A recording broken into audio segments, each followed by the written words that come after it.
And we're live.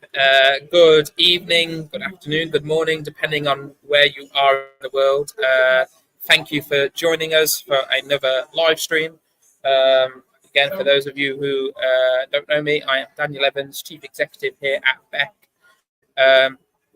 I'm currently sat down at the Innovation Birmingham campus. You'll see the brand new Enterprise Wharf behind me, their new kind of flagship building. Obviously, it's Birmingham Tech Week. It's a busy old week full of events, full of activities. So we've had quite a full-on day at BEC, starting with our LATAM meets West Midlands event earlier today. So looking at opportunities for both Latin American businesses here in the West Midlands and the UK, but also for local businesses here and exploring the various markets of Latin America and what could await their business there. Really proud to have been joined by members from the Department for Business and Trade, and also several of the Latin American embassies were able to send representation in, which was fantastic. Here then tonight at the Mecca Toys launch. So Mecca Toys are a business that we supported or have been supporting for the last couple of years, and they're holding their official launch event as part of Birmingham Tech Week. You'll also be able to capture us all day tomorrow at the Scale Up Summit, which is happening over at Steam House. So again, full of agenda, a lot of events, a lot of things happening. But now, another thing that's happening with us, as I mentioned to you, if anybody that joined us last week, we have brought back our founder stories, which are our live streams focused on really understanding some of the entrepreneurs that we work with, having a look at their businesses, their journeys, and what they've learned along the way. So we're back for the second one. Really excited about this conversation with somebody that I've not spoken to in a little bit. So I think that's almost going to be really fun, just to kind of properly catch up and use that not just only to catch up, but to allow her to also share a story. So I would like to welcome Andrea. Andrea, hello. Hi, Daniel. How are you this evening? Oh, good, thanks. How are you? How's the event going? It's going really well. It's going really well. Fantastic turnout, which is really good to see, because Helen and Dominique have been working really hard to build up to the launch of their product. So yeah, lots of people here, and looking forward to getting into it a bit later. That's good. I'm glad. Fantastic. So let's start with an introduction. Tell everybody watching in who you are and what you do. Okay, so hi everyone. I'm Andrea. I'm a co-founder and operations director of High Tech Limited. So we're a startup that does agri-tech. Basically, we do plant root monitoring without being an invasive method. We're focused in vertical farming and indoor agriculture at the moment, but we're planning to expand to other types of agriculture, even like at some point, hopefully in the future, traditional agriculture. So that's like the rough idea of what I do. Fantastic. So let's maybe then start at the beginning in terms of how you got into this. So tell us a little bit about the journey to, I guess, how did you first get the idea, get involved with actually starting a company? Or tell us about that. So I got involved while I was doing my PhD. So I was doing my PhD in Manchester, and I was doing flexible electronic textiles. Well, yeah, e-textiles. And my background is not related to electronics at all. So I needed help from my electronics, the friends that know about electronics. And that's where I met Diego. And he was working on agri-tech, and his PhD was agri-tech and basically what is high. So I just started to get more involved with the idea and just helping with materials and just bringing some part of my experience with design. I did also product design, so I know a bit more of that, material selection, printing, etc. So eventually, we decided to put the idea into competitions, and somehow High started existing. So that happened 4 years ago. Um, and now it's a company. We're registered. We're doing more stuff. We're doing some collaborations, projects. So yeah, it's very exciting. That's fantastic. That's fantastic. And that's, of course, where kind of we first met is whilst you were still doing your PhD at Manchester. And I believe it was, we ran during lockdown. So it was obviously COVID and everything going on. Us and a few organisations. So Warwick Incubator, which was out of Warwick, Manchester Entrepreneurs, who are obviously one of the probably best known entrepreneurial societies for student entrepreneurs. Had the idea to run a kind of conference for student entrepreneurs day, and we did it all kind of virtually on Zoom. And obviously, you guys took part and won the pitching competition. Yeah, Yeah, that was during lockdown 2019, 20. So yeah. and like feels like ages ago. It's a kind of couple of years ago, but yeah, at the time, obviously, you were really getting started out. You were still doing your PhD. And what was that like? Because again, I think we've had a couple of entrepreneurs come through where they're maybe doing a PhD but starting a business. What was that like, taking on two very big, very ambitious things at the same time? That was a lot, to be honest. I think the last few months of my PhD was working from 5 a.m. until 3 a.m., sleeping 2 hours. Uh, there was a point that I was doing the PhD that I was in two accelerators at the same time and having meetings, and it was just crazy because we didn't want to just say no to any opportunity. So everything that we got, any offer that we got, it was like, yes, are we going to apply for this accelerator to learn more? Yes. Are we going to do these things? Yes. This competition? Yes. Learn more about business, because obviously our background is not related to business or anything like that. So it was like, yeah, we need to absorb all of this information, learn, and yeah, also we need to finish and become doctors because we've been doing this for 4 years. So probably we should finish that. But it was a lot, but it was really fun. I can't believe it that it's gonna be 2 years already since I finished my PhD, and yeah, now it's almost full on startup, which is really good. Still, I still work because I need to pay my bills, but also startup is it's growing a lot, and it's really good. It's very exciting to see that. Yeah, we went through all of that, and now it's starting to grow. Really starting to grow. That's fantastic. Yeah, I can only imagine, because knowing kind of the challenges when you start a business and doing that, and knowing from having kind of friends who have done a PhD and the challenges of doing that, doing both at the same time, a little bit crazy, a little bit crazy. But it's, as you said, you completed your PhD, check. The business, obviously, you're continuing on with, and is growing now. So you made it through. We Yeah, survived. you survived. You got there. And tell us. So you mentioned around support that you're accessing at the time, and of course, well, as a provider of support ourselves, we are big advocates of people really reaching out, getting support. You mentioned again that your backgrounds, are more kind of on the side around technology, around product design, and that world, not necessarily business background. So tell us a little bit about the places that you went for support, and how did that really play a role in helping you to develop your business skills and knowledge? So we did a lot of accelerators. To be honest, we applied for any accelerator, and to a lot we got in. So we did elderly edge, well, elderly park. Um, we did Barclays Labs. We did the one from Manchester Uni. So then we were in incubators. We did iCure. So it was a lot of accelerators where on each one we focus on something different. So we looked for, okay, for this one we want to focus in learning more about marketing, learning more about sales. So we would focus on that, like understanding more about it, and also getting in touch with the specialists that would get introduced to, um, and that's how we would get something of each experience, each accelerator that we got. So from there, we started growing a really good support network.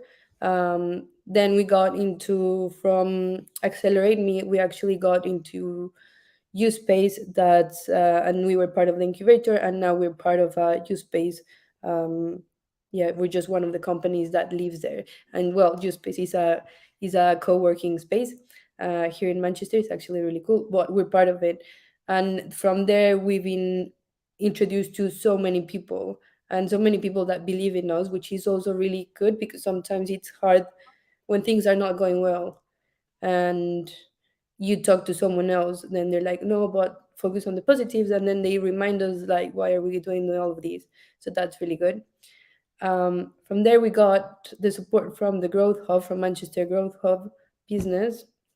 And yeah, that's we've been working with them also like 2 years, which is really good.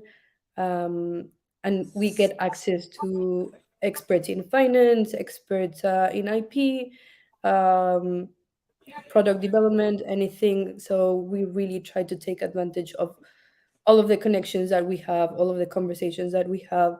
We're always open to meeting more people, um, because at the end of the day, everyone has someone that they know that could be interested in, or that could help, or that has been through that situation, that can give us advice. So I think that being open to saying yes, and to just meeting people, it's one of the main things that has get us to this place. You've certainly taken those opportunities, as you said, to learn, to connect, to use that for your development. And of course, again, how then we got to know and support business more was through one of our programs, Proving Ground. Yeah, it goes. Yeah, sorry, I forgot to mention that because of when I won the pitch, yeah, I got the support from Birmingham, and that's where I met you, and then I met Alex, and I, yeah, that was great, because you both were like external from everything, like in Manchester, and it was like having those conversations, and that the advice, and it was like really good when we were going through very stressful times. So all of these is like all of the people that we met through all of these journey, it's just been incredible, and everyone has been really supportive, thankfully. So it's been great. which is awesome. So would you, if you were going to jump backwards and do that again, because sometimes we see people jump all in and they will take advantage of all these opportunities which you have. Some people that are maybe more selective in that way, they will engage with one or two, or a smaller selection of support. Do you think you would do it the same again in terms of your approach to the support? Yeah. Yeah, yeah, yeah, 100%. yeah. Because now I think even like people that I've met just as a support, now they're part of like kind of like my friends, because it's I've developed that relationship and that trust in what they do. And not just talking about work, it's also like sometimes it's also about life, because it gets really stressful. So you sometimes you just need someone to talk to about like, "Mm, this is a lot, I'm really stressed, I don't know what to do, I have no idea about numbers, I have no idea about finance, what do I do?" So yeah, I wouldn't change that, or I wouldn't remove anyone from all of the list of people that I've met Right. during this process. Yeah. Oh, it's so important, because I think knowing what you know and knowing what you don't know, like that's something that and almost having that sense of it's fine not to know stuff. Like it's Yeah. really not a problem. You don't have to be some person who has every skill set and knows everything and is able to do it all on their own. Yeah, and then you realize that we really don't know much. Like, really, obviously we do, but it's just we're all the same, and you can learn so much from everyone that it's just unbelievable. So I just try to absorb as much as I can from everyone. Mm, mm. And is that kind of I guess a philosophy that you've because again, your relationship with learning, you've gone as deep as a PhD, which is a massive commitment to learning. Do you think it's Yeah. that kind of attitude that's why you've almost done that then when it's come to your professional or business life? Yeah, I think that being always curious about everything has helped a lot because I'm just asked the questions, or I'm just like, well, I don't understand this. What are you talking about? And then people explain, and then I just find it very fascinating and interesting things in general. Like if it's something different that I don't know, I'll try to learn about it. So yeah, it's I think it's part of it. That's awesome. That's awesome, and I can kind of totally get behind that. So tell us a little bit, I guess, more about the business in terms of you kind of gave us that high level introduction, but I guess tell us a little bit about more what you're working on in terms of who are the who are potentially the clients you work with, and what is the I guess the problem that you're solving for them. Okay, so well, the main clients that we're approaching at the moment is vertical farms in the UK growing in hydroponics. So the main challenge that we found with all of the conversations that we've had with them is that they can't access the roots. They can't monitor what's going on with the roots, even though they're hydroponics and they're like in water. They need to be in the dark, so it's not something that you can look at all the time. And with roots, actually, you can tell a lot of things, like if the plant is healthy, if the plant has like any disease, if it's gonna grow as much as it needs to, if it's gonna get the weight that it needs to.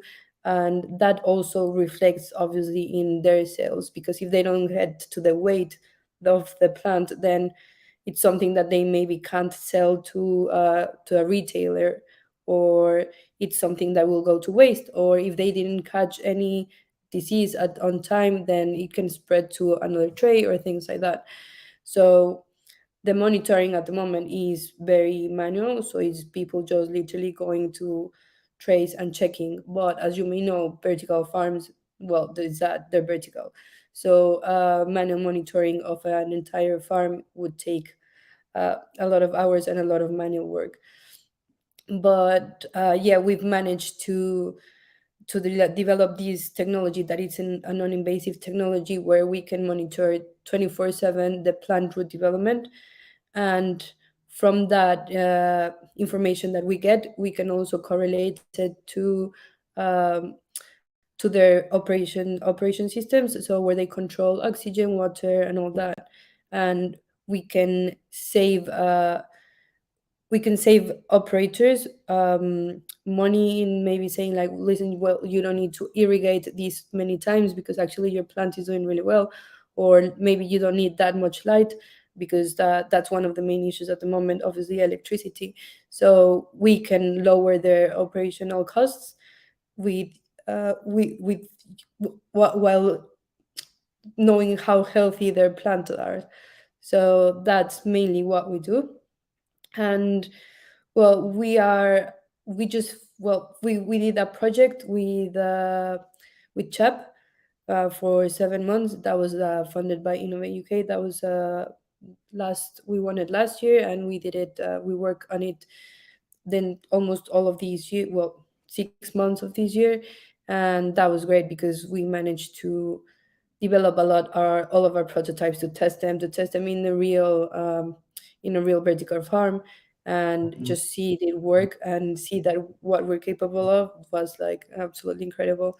So now we're moving into getting more collaborations and getting more funding to just continue with it. Fantastic, fantastic. And you can see how that plays a big part, and then the sustainability aspect in terms of, as you said, uh, we know in terms of production, any efficiencies that can be driven are really, really important. So I guess there's that sustainability play with what you're doing as well. Yeah, and also, well, obviously the UN goals, so that just reduce all of the food waste, because it's yeah, as I said, like if they don't get to the weight, like the plant is not the weight or the size that they're supposed to be, is something that they might not be able to even produce. So finding a way of also reducing all of these food waste, and at the same time we could help produce proteins that are plant-based proteins, and that obviously also reduce all of the carbon footprint of eating meat or other source of proteins that are not as good for the planet. Yeah. Oh, yeah. 100%. 100%. And tell us, you mentioned about the, that you were successful with the Innovate UK application and did a project through that. Tell us a little bit about that process. How did you find putting the application together? What was it like then working with Innovate UK and doing that project?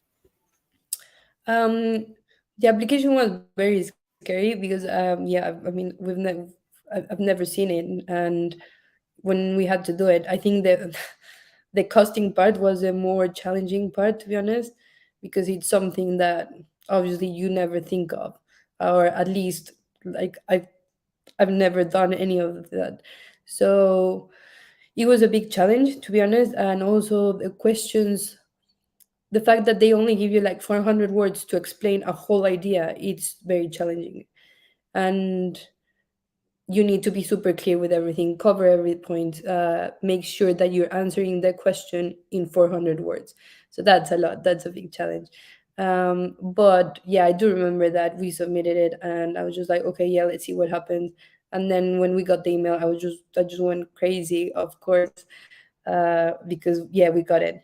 So I was a project manager of the project, and I had to deal with Innovate for absolutely everything for almost an entire year. And I have to say that they were amazing. They were so patient with me. They explained absolutely everything. They were super clear about it. Every time that I had any issues about mainly finance, that I was like, oh, listen, can I use this money for this, or can I move this money and things like that, they will reply within like days. Not even, I didn't have to wait long. And any question, they would always like answer it, even if it was a really random question about I don't know what this means or something, they would do it.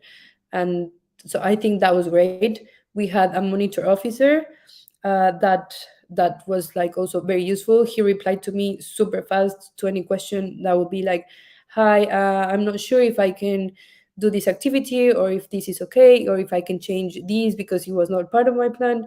And he was always super happy to guide us and to be like, okay, I think you should do this, I think, or ask Innovate UK if he didn't know. So that was really good. In terms of timing and project plan, we did, I think we did great. We did a really good project plan with a lot of risk management as well. So we went through a lot of issues with our production because also we got Christmas in the middle of it, and delays and things not being produced as they should have.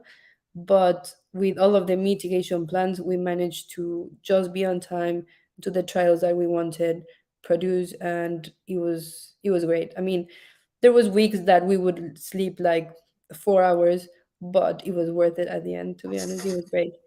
And yeah, I think the results were just amazing. And being able to go to a vertical farm and install our things and then just see it there working, it was just like, okay, yeah, this is completely worth it. So yeah, I think it was a lot of work, but it's I will do it again. I hope I can do it again. Uh, Planning to do it again. So yep, Yeah. UK I, was I great. think when you see that thing come to life that you've been working on so hard, it's awesome, isn't it? Yeah, Really is awesome. it was good. So tell us a little bit about what's next then. So you've kind of told us about some of the stuff up to date now. Where is the business at now, and what does the next 12 months look like? So now we're focusing on getting our first fundraising. So we're preparing that. At the same time, we're waiting for results of some of the applications that we submitted. So that's why the next couple of months, so from now until probably December, it's gonna be focusing on getting all our finances, finishing all of our business plan, etc. So then we can go and fundraise by the beginning of the year. And at the same time, we are developing uh, new prototypes and testing them in house. So that's, I mean, we never stop testing things. That's I mean, probably that's what everyone needs to do or everyone is doing. Like we just never stop creating things. So that's part of it. And yeah, I think that's, if next year goes well, probably we will be producing a lot of things by probably by summer. Well, we're starting to produce things by summer, hopefully, and we are also building a lot of relationships with vertical farms, which is being great because now, well, in November actually, I'm going to the Netherlands also with Innovate UK. So that's what like another uh, project, well, program that we won and that we got invited to. So I'm going to the Netherlands to meet all of the OG super cool vertical farms where they come from. So I'm really excited for that. I'm going with other companies from the UK. And yeah, we're going to spend there a week just seeing how they do things, speaking to all of the experts in vertical farm. So that's going to be really, really fun. And yeah, I think just from now until December is building the connections, building all of these relationships, and hoping for getting funding very soon, and just continue working with Hi. That's awesome. That's really cool. Final kind of main question from me. So from when we met, as it says maybe like late 2020, pandemic, that sort of thing. How do you think you've changed as a entrepreneur between then and now? I think now I'm a bit less scared of talking to people. But I do get really nervous, to be honest. Like now the trip to Netherlands has me, it makes me a bit nervous because I always have in the back of my mind that I'm not an expert in this field. I'm not an expert in agriculture. I'm not an expert in electronics. But then at the same time, I'm like, well, yeah, but I have a PhD. Like I do know things. So I tried to remind myself, okay, no, I'm doing this. I've been doing this for 4 years. I definitely know what I'm doing. I know the business. I know how it works. But I just get a bit like, I don't know, a bit shy sometimes, which is weird. But I think once I'm in once I'm in like in a comfort, I feel, well, not in a comfort zone, but once I feel like, okay, and yeah, I'm not in danger, people are not gonna like question me with super intense things. I'm like, okay, yeah, we can talk and I can just sell high to you. So I'm ready for this. I can talk about high nonstop, about roots, about monitoring, and why we're gonna change the world. But I just need to just cross that bridge of I'm gonna be fine. They're not here to destroy me. But yeah, it's been getting better, to be honest. It's always a challenge, isn't it? It's backing yourself is sometimes the hardest bit, but it sounds like you're making real progress on that. I guess then, so we've got obviously quite a mixed audience of other businesses, entrepreneurs, investors, partners. What are you looking for at the moment? So if there's people out there listening in, what kind of collaborations, partnerships, what kind of people would be really great for you to speak to at the moment? Um, well, anyone that is interested in or has a vertical farm that works in vertical farming or indoor agriculture, that's always very welcome. We're always happy to collaborate, to test, to have chats. To be honest, because we learn from anyone. As I said, like yeah, we truly believe in creating those connections. So yeah, also obviously any investor that might be interested in supporting agri-tech, that we're always looking for that. uh, I know, even if it's just like feedback, advice, we're always open to that. And so that's great. You can also visit us in high dash high high-tech.co.uk. So there we have the web page. There's like how it works, a bit of our profile, and how to contact us. So yeah, anyone that, and even if someone is interested just in knowing what we do, or even if we can help sharing a bit of our journey, because I know that it's a lot and that it's hard. So even I'm open if anyone wants to just have a chat about how to survive doing this, and yeah, I'm happy to do it. Awesome. Well, I appreciate you sharing a bit of that journey and a bit of that insight on how you've tackled it, how you've gone about it, how you've got through to where you are now today. We'll make sure we put the links in the description on YouTube, on the comments on LinkedIn as well, so people have that. Obviously, you can always reach through to us as well, and we can connect you directly with Andrea as well. So I think that is it. That's been a pleasure to really have a bit of a catch up and see where you are now. It's been great to kind of hear that since we last spoke, the business has continued to grow and develop, and sounds like you've built really solid foundations to keep that growth going in the future. So, Andrea, thank you for your time this evening. I look forward to catching up with you again soon at this time. We're not going to leave it as long. Yeah, no, Lovely. definitely not. Perfect. Thank you very much. Thank you. Goodbye, everybody.